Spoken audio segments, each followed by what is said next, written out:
Jan Ochoa. Sean McDowell. Jan, I would like to talk to you a little bit about Beast of Reincarnation, this new action game from Game Freak. Yes, that Game Freak, the developers of Pokémon. Yeah, I feel like this game in particular, you and I have a vested interest, curiosity in. Yep. Not because of Game Freak, but also the type of game that this is. Yeah, so it combines a lot of things. A lot of things. It combines Nier Automata. It combines Sekiro. It combines the Final Fantasy VII Remake trilogy.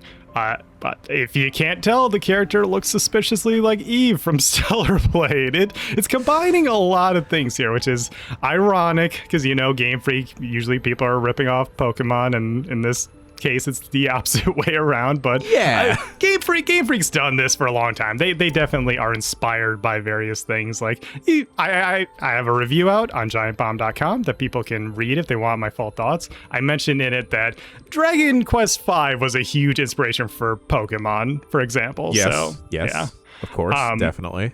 The most important thing here, we have to start off by pissing off Mike Minotti by talking to Koo and petting the dog, Oh, look at this guy. What up, Koo? Hello, Koo. Sounds like he's trying to say something.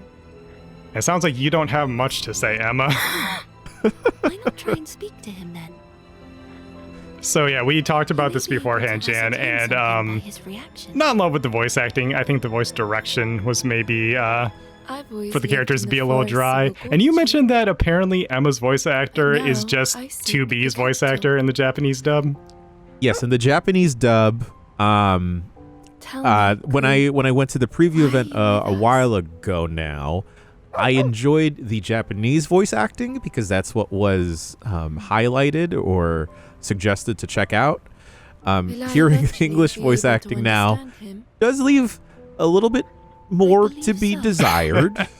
I know that Emma's kind of like a stoic character, at least at the very beginning when you first meet her, but yeah, she's canonically emotionless for story reasons, and I think that's in Stellar Blade, for example, that's something that I think Shift Up misunderstood. Oh, who's a good boy? I think they misunderstood 2B's character a little bit from Nier, and I think that's kind of a little bit what's happening here as well. But yeah, you have your man in the chair up there, Brad. You've mentioned him in past covers we've done with this game. You have Kagura, the timid girl who eventually you help and like gain some confidence of. It's kind of a tropey cast.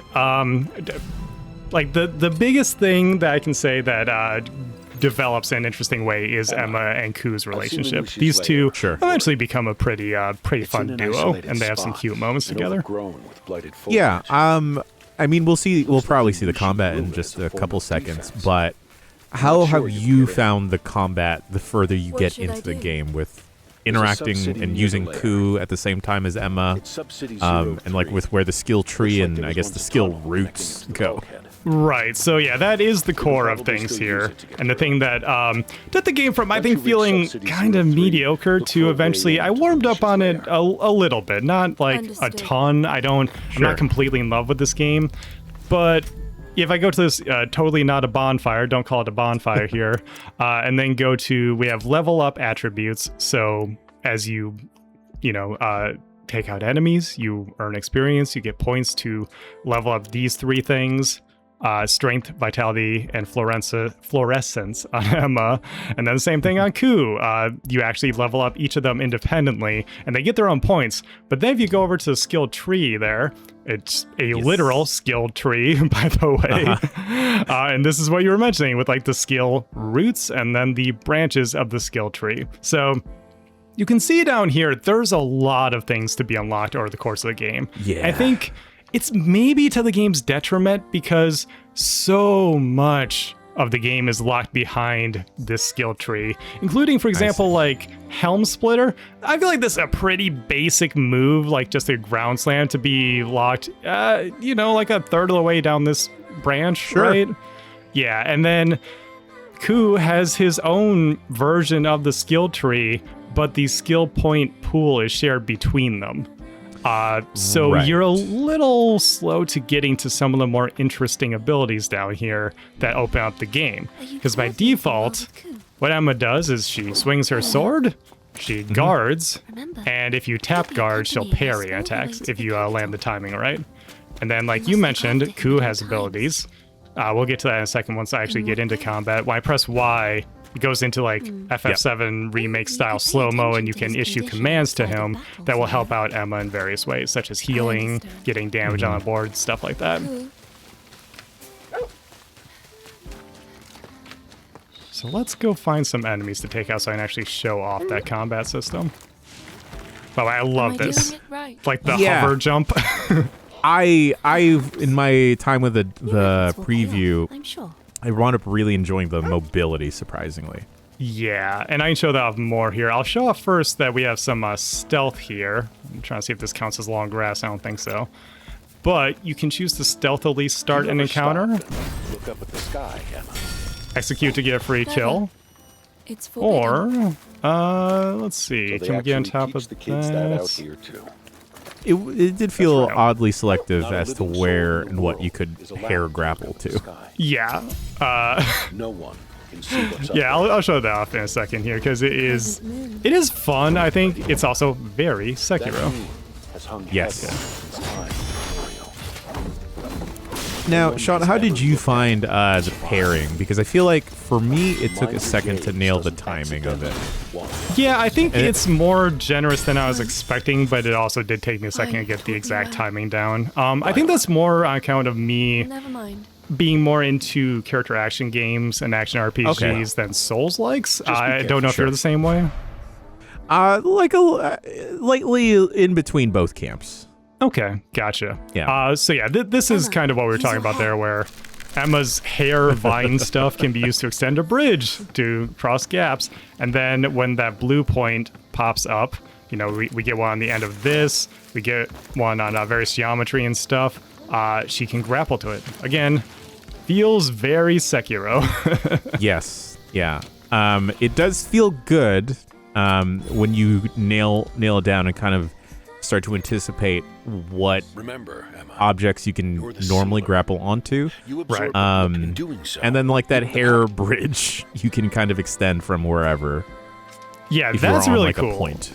Yeah, even on the ground here, I can extend the hair bridge and it'll climb up a wall and give Emma Yeah. a grapple point, like off of a wall. That was maybe not the best example, but you get the idea of you'll have Yeah. a way to get out of combat if you need to. Like if you need to heal up, there are. If you see on the health bar, that's what's in the lower left, is that circular thing. There's those green pips on the right-hand side. Those are basically Estus flasks from the Yeah. Souls games. Let's head towards the objective here. I think in this area I started to find more things to grapple onto. For example, I think that walker I could play around with a little bit. Let me see. I'm pretty sure, yeah. Emma, Oh, there make you sure go. you gather up any amber you find. There we go. Amber doesn't harm people like the blight does. Amber Blight is a does harm replacement people, for the Brad. petroleum It does. that We was know a used in few prehistoric chuckleheads who know something about that. civilizations. Yeah. It's malleable, doesn't rot, and is easy to work It's a with. generally pretty Makes game it from perfect for afar, I will say. hands, Yes. jeans, glue. Maybe heavily inspired by a certain Way game. back when, most places used The strips of metal the for dystopian abandoned gigantic things robots bigger. littering the environment does remind me valuable of currency other in the outside post-apocalyptic world, games. Yeah. Yep, especially make where sure like people you have got all you transferred can souls into get. robots, etc., etc. Yeah, you may have heard about that one before. Yeah. Oh yeah, yeah. I just tried to do the ground pound. I forgot this is the early game. I don't have a way to quickly get down from the ground, so I kind of just floated on down. Yeah, that is a bit of a challenge and a bummer, right? Where like in a character action game, that this is also trying to be Right. the combat abilities, movement abilities are how they come essential to to like what's getting you through and well, locking you okay. into the flow of the game. Right. And locking that behind, I don't want to say a restrictive skill tree, but like, It can feel that way sometimes. I do agree with yeah. that. Yeah, because I was thrown off when I learned that Ku and Emma's skill points for the tree were shared. Yeah, that feels stingy, honestly. Yeah.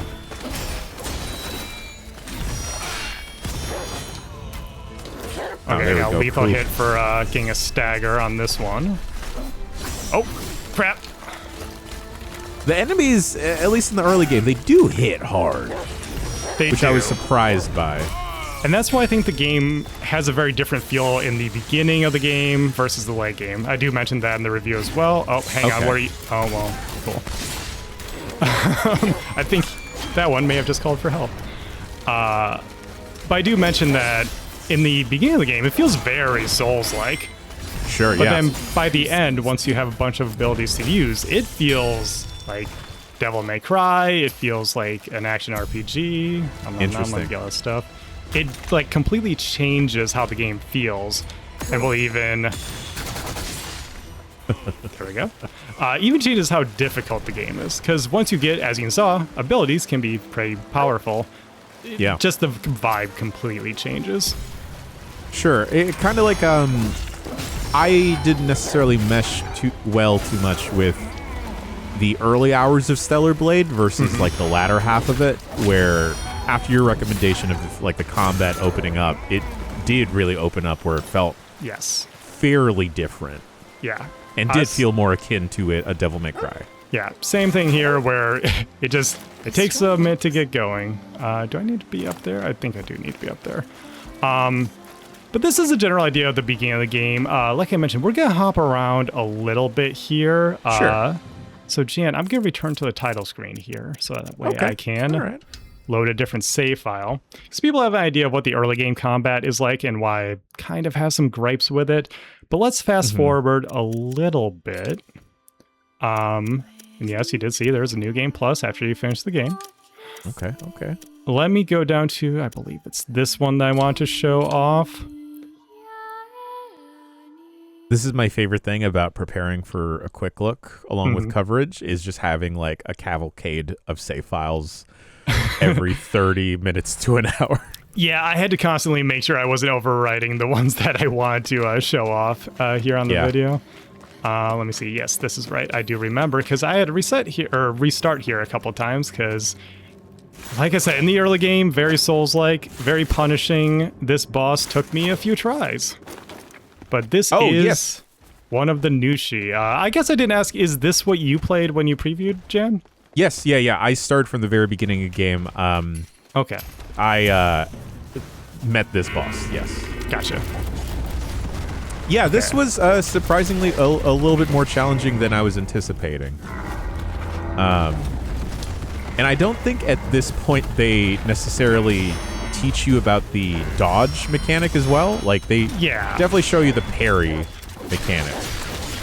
So there's and there's a difference between the two that I suppose we should go over where, you can guard, you can parry by tapping L1, and then circle is dodge, which, by the way, circle is also crouch, and there are times where I did one where I did not want to do the other. That's a weird binding.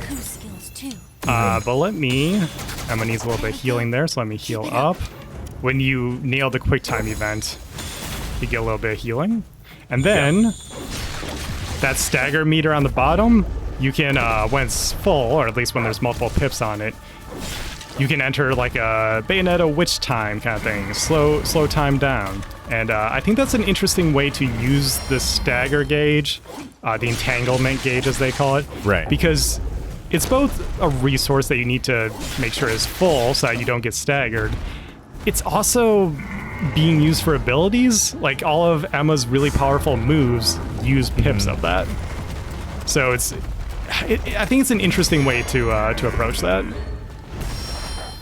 And I think, if I recall correctly, rough. As you parry, you are also getting like the little ability points for Ku to fire off his abilities as well, right? Right, yes. Thanks for covering that while I try my best not to die here.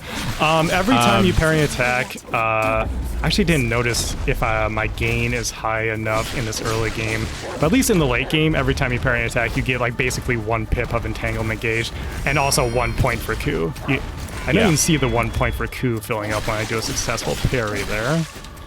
And for folks that may not be able to see it, this is like a little bit of course, Game Freak would do this with their animals. but some elemental affinities in regards to the attacks. So Right. some enemies will be weak to a certain element, and some of Ku's abilities will have like oh, this is a fire ability, or this has a different elemental type tied to it. Right, and that will allow you to stagger the enemies more quickly. You can put on various elemental blights, like cause them to burn and take some damage over time. You can build up electricity that stuns them. Yep. You can build up poison, also damage over time. Oh. Almost there, Shawn. You we go. got this in the bag. Taking some of my late game skills here into knowing how to do this boss fight in the early game. But I did spend, I don't know, like maybe 45 minutes trying to take out this first boss, because I didn't want to grind or anything. I kind of just wanted to do the main story, but that led to a pretty challenging start here when I didn't really know how to handle the game. And these are the moments where I do want to shout out the game where it can and does look pretty. Yes. In my short time with the game, I enjoyed some of the cinematics, and I was surprised at how they were actually framed very well. Yes. The camera work is like really good. Yeah.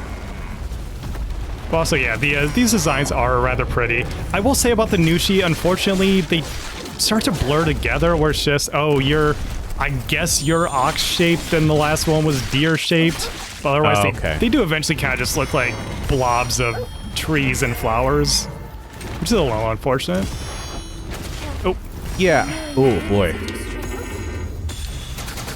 Give us a little healing juice there, Ku.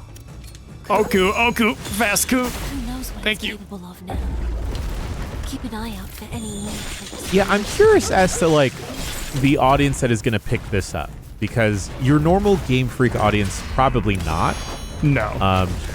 Just because, like, a lot more of those people are tied to, like, the collection aspect of playing Pokemon, the cutesy animals, turn-based nature of it, right? Yeah, or even their other games. Like, I'm a big fan of Drill Dozer. I thought Pocket Card Jockey was cool, but those are very much like cartoony, family-friendly games. This is not. Yeah. As, like, I wound up feeling the same way to after Stellar Blade. Not so much with Stellar Blade 2, based off of what we've seen. Where I'm excited and curious as to what a sequel to this could look like, based off of, like, learnings and everything that they will glean from this. Yeah, and, you know, I did feel that way, at least initially, about Stellar Blade. Again, as we're pointing out this quick look, maybe some weird stuff's going down with the head of that studio and everything, so yeah, maybe less excited about that one, but I do think similarly about this, where I would be curious to see where they take this one. I'm a little less excited, maybe isn't the right word for me, but I definitely am curious. I mean, either way, like, people that are maybe clamoring for a Souls game or a Souls-like game, this could appeal to them, or as you said, like, the further you get into M also has projectile weapons. I sneak them in every once in a while. The further you get in, the more action-y it can become. So for folks that have been hankering for something like Bayonetta or Devil May Cry, like, this can also appeal to you. Right. It's, you know, I realize how dismissive this can sound about a game. Sure. I think maybe it is a Steam sale game, a Game Pass game, something like that. I believe it's out day one on Game Pass. Maybe don't subscribe to Game Pass right now, but that's a separate conversation. I think it might be one of those where wait and see how people you trust about this type of game have to say about it, like what the Souls players have to say about it, and then see if you align with them on it, because some people might pick up and say it's really fun. I think it gets very fun. I'll say in that this boss fight right here that frustrated me in the beginning because I didn't completely understand the feel and the vibe of the game. I was having more fun here knowing what I know about it later on, having a better grasp of the timing of parrying and dodging and everything like that, knowing to swap between my various abilities, even limited as they are in the beginning here, Emma being able to, like, you know, take a moment to fire off projectiles when you have a second, stuff like that. By the way, I wanted to mention, if anyone was curious why I would use specific moves with Ku, like why would I not just use the ranged one all the time? When you use an ability with Ku, you get locked out of it until you use a different one. So you have to actually like swap between them, which is, I think, a cute way to like keep you on your toes. From and spamming. Yeah, you can't just spam the thing. Same thing over and over. Shawn, I'm curious as to how you found the story throughout the game. Real bad, Jan. Real bad. Unfortunate. Okay. There was yeah. there was a little bit of intrigue from like the first hour and a half to 2 hours I got with the game, so I was hoping they would maybe not stick the landing, but like continue the intrigue with it, especially with like how this world looks. I guess it depends on if you. Well, it might depend on how big of a fan of Nier Automata are you. I'm a huge fan of that game, so almost everything in this game I was like, huh, I've seen this before. And obviously I won't say too much about the story in the later portions of the game, but I felt that everything about the story was extremely predictable, kind of just by the numbers of where you would expect things to go, which was disappointing, because I think the characters do get a little bit better as you go on. Like I said, Emma becomes a slightly more interesting character because of Ku. Her relationship with a couple of characters gets a little more interesting, but it's also the kind of thing that we've seen in other games like this, especially Nier. I keep bringing it up because once people play it, they'll see it's very Nier at home when it comes to presentation. You don't need to worry about me. Who said I was worried? Over and out. Baka.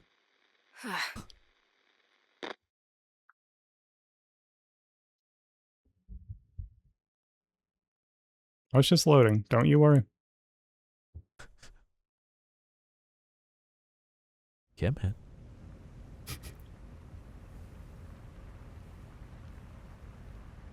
I think this might be an extended cutscene. I think Emma's really bloody from that fight. She always just goes to bed bloody as hell, Jan, and it like really, really throws me for a loop every single time. You have to, there is a shower in the mech, right? There is, and to be clear, it's not lewd or anything, but she like goes in there, she and Ku just turn on the water and like hose themselves down, and then she walks right back out. Cool. Forget like a little body like towel rag or anything. just rinse off. You're fine. Emma doesn't feel shame or anything, so. Sure. Yeah. Good to see you, Kagura. You can tell that she's really happy to see you, Kagura. Yeah. Can I skip this? I cannot. Don't mind me if I just sort of page through the dialogue here, because I am locked out of any kind of menu whatsoever until we get through this cutscene. Oh, hey, Brad. Hey, Brad. How you doing? Brad. What is it? God, this is one of my favorite things in like sci-fi, Shawn, of like very fantastical dystopian world or something like that, rich lore happening, and then they just have normal ass names. Like Brad. Yeah. Emma I can at least see because I believe Emma like is at least a transliteration of a Japanese name, so that one makes a little more sense. But then there's just Brad. He's just Brad. Don't worry about him. Yep. So as you can see, when we defeat Anushi, we get a flower on the skill tree. It opens up more abilities for us to use. You get the initial like base level one for free, and then you have to spend skill points to level it up. And as you can see from the animation here, some of them get pretty cool looking, pretty interesting. I think it's on the player to decide if they want to use it, because they will like consume a little bit of that entanglement gauge. And so I tended to stick to like hacking and slashing with Emma, and then using my entanglement gauge to engage the overdrive, the slow motion thing. I thought that was a little more interesting, but at least there's a little bit of choice there once you really get going. Guys, one at a time, please.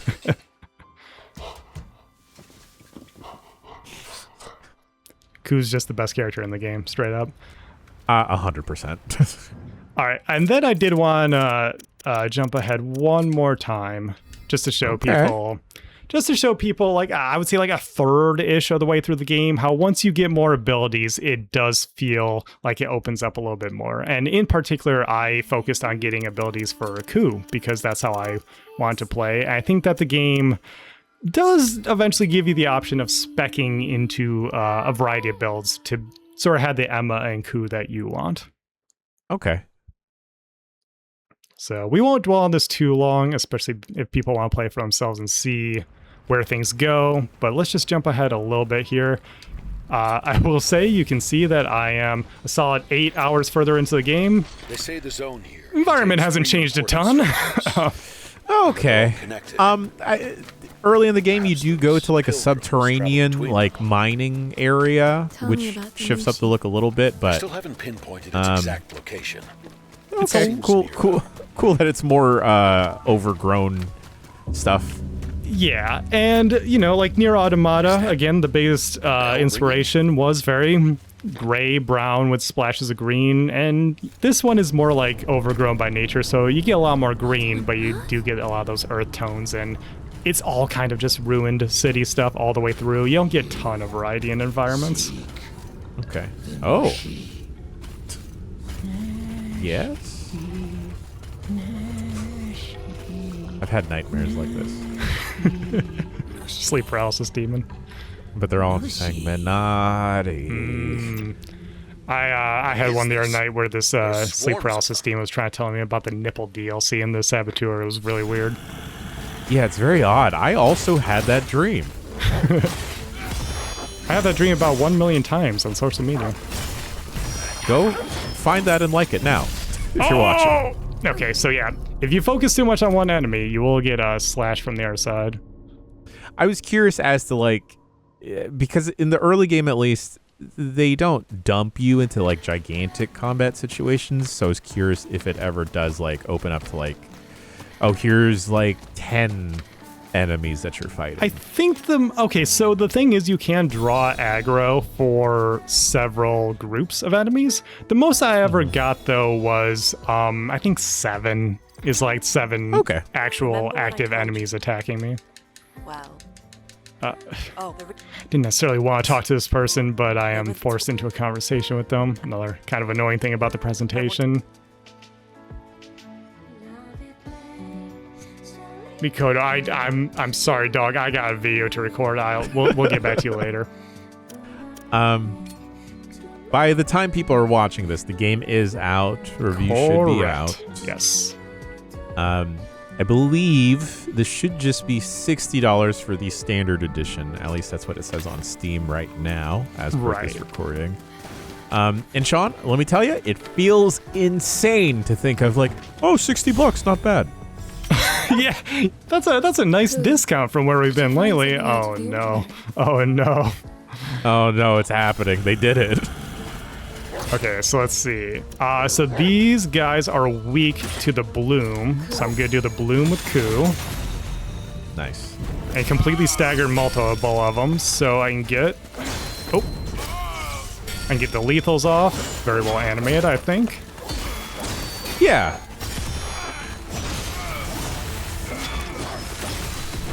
But you can see as again, I kind of focused on Ku a little bit, so, oh god, I didn't realize you were still around. Good. Ku will attack on his own, and so the abilities that I have in my playthrough tend to be a little more passive. Ku doing things on his own a little bit more. There's that bell again. That damn bell. Yeah, I think it does open up to a place where I think it's very fun. I was pretty consistently let down by the presentation, the story, the characters are a bit bland. There's some technical issues, like a bunch of small, like, polish issues that kind of, like, really add up to being a problem sometimes, whether it be, like, graphical stuff, which is, you know, you can overlook too. Like I noted in my review, Emma will stumble over things in combat sometimes, and that's really annoying. Really? Oh, crazy. Yeah, like, I had a boss fight where I lost because she decided it was a good time to try clamber over something. Oh, that's annoying. Yeah. That's annoying. Yeah, if people have the patience, maybe this game will be for you to, like, you know, wait till everything opens up and everything. I wonder if enough people have a backlash to sharing the skill points between Ku and Emma, if that's something they, I don't know, maybe patch in at a later date or whatever. Yeah, it's the interesting thing about reviewing a game like this, where I think there's obvious things they could do to change the game and, in general, make it better if they wanted to, and we'll see if they do. They might just stick with it. We don't know. Yeah. I do find I found the pairing to be satisfying once you eventually nail the specific timing that this game is presenting to you.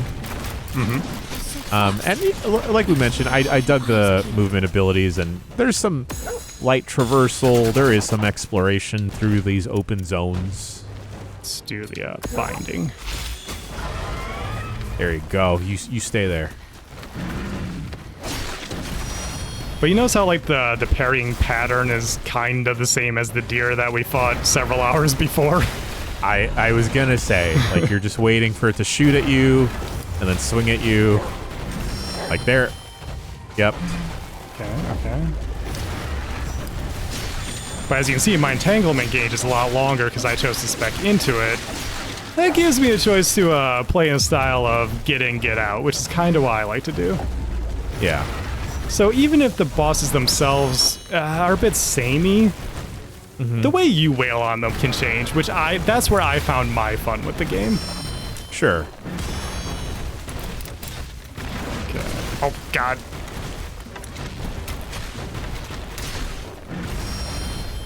God, I don't like looking at its face. The flower, the rosebud or whatever. Am I correct that Ku also has his own like little health meter, or like he'll get down? Yes.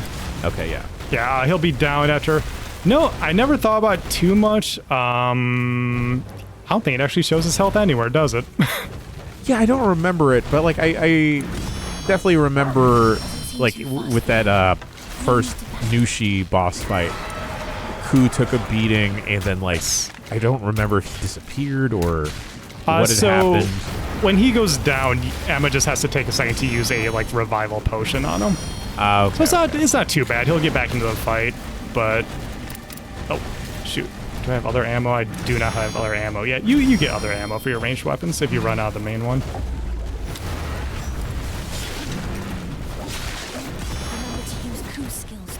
Thank you, Violet. She says that every single time that Ku's meter is full, by the way. Every single time. Yeah, right? I don't think I need games to be passive aggressive to me. Yeah, I don't need them to be chatty. I don't need them to be like, hey, did you know that you suck? What if you played a little bit better, dude? Have you thought about that? Have you tried this mechanic that you've been using before? Ooh. Oh boy. I do have other arrows at least. Nope, I'm out of ammo on that. Cool. Okay, cool. Let's put a little more damage on the board. Kind of a bummer to see that the at least this boss fight very similar to the deer or moose deer boss fight. They tend to all be pretty similar. There's one that is, I'll just say it's with an aerial enemy, and that one feels a little more unique. Okay. It's also the most annoying one in the game.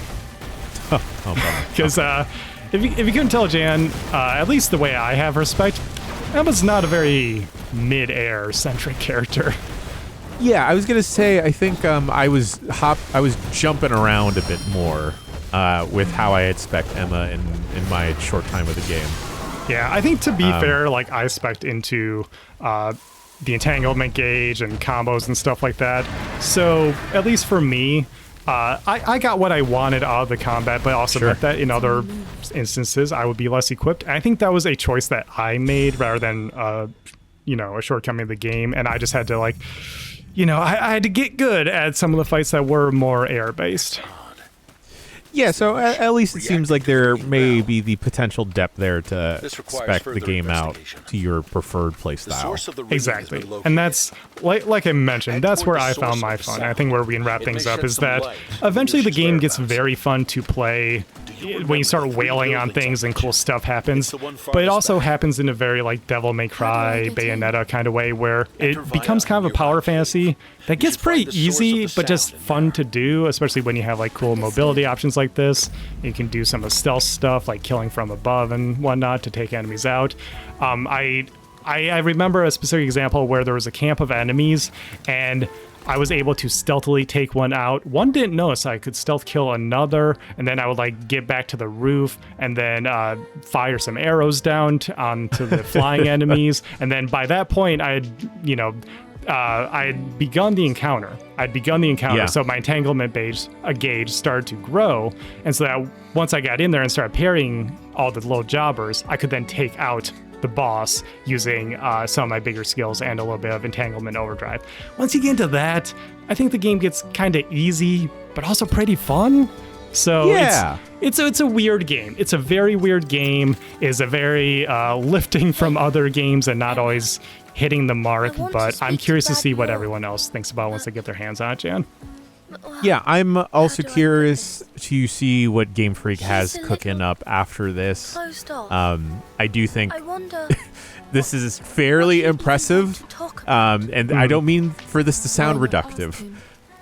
I think this is fairly impressive coming out of Game Freak based off of what we've seen, at least from the mainline Pokemon games that they've put out. That's probably because this game was mostly outsourced. Looking at the credits, I was like, oh, there's maybe like a dozen people on here with Game Freak credits, and everyone else is in parentheses this outsourced studio. So well, there you go. There's a long list of credits because it's an Unreal Engine game that looks like this and plays like this. So it took a lot to get there. But yeah, I don't know if that's what Game Freak has to do to make a game that's maybe a little higher quality than some of the recent Pokemon efforts. Maybe that's what they gotta do. And all I know is that if y'all at home are starving for a game with a canine companion, this is one of those. I was just gonna say, all I know is that Koo is cool with me. Cool with me too. Thanks, Shawn. Thank you, Jane.